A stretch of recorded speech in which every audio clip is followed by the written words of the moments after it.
Hello, my bookish darlings. Are you ready to explore the wondrous world of science fiction with me? Buckle up, because today we're diving into a unique type of novel that you may not have heard before. The Fixup novel. But who am I, you may ask? I am the booktube goddess, the #1 drag queen booktuber on YouTube.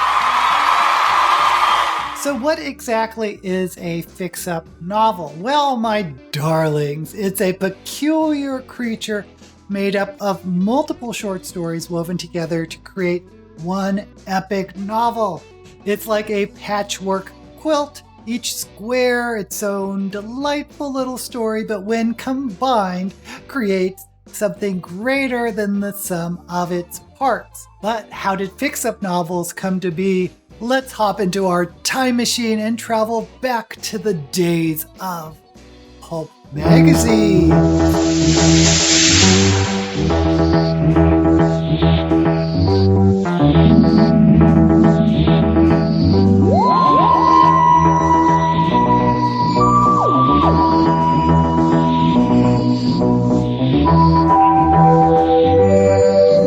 Back in the 20s, the 30s, and up through to the 50s, science fiction was a brand new genre, and there were very few complete novels. Now, imagine a world where you've read all the science fiction novels there are.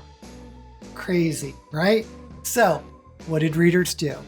They turned to pulp magazines like Weird Tales, Amazing, Astounding, Galaxy, Analog, so many more.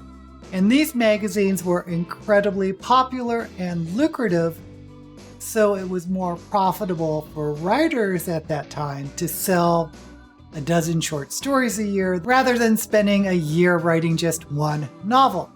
As the popularity of science fiction grew, so did the number of novels, and by the 1960s, more and more sci-fi novels were being published, and the age of pulp magazines was starting to wane. Some authors looked back at their catalog of short stories and thought, hey, I could stitch these stories together and call it a novel. And thus, the fix-up novel was born.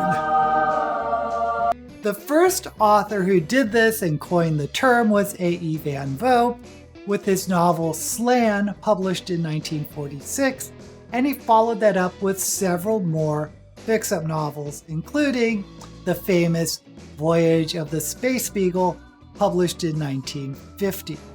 Many classic sci-fi novels are fix-up novels, like Foundation and I, Robot by Isaac Asimov, The Martian Chronicles by Ray Bradbury, The City by Clifford D. Simak, Dune by Frank Herbert, and The Ship Who Sang by Anne McCaffrey.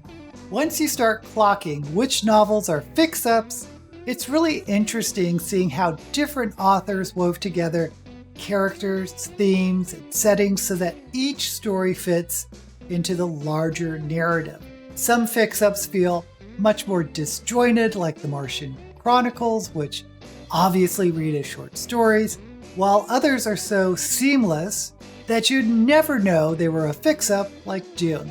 So keep an eye out for the fix-ups, my darlings, and let me know in the comments if you have a favorite fix-up novel.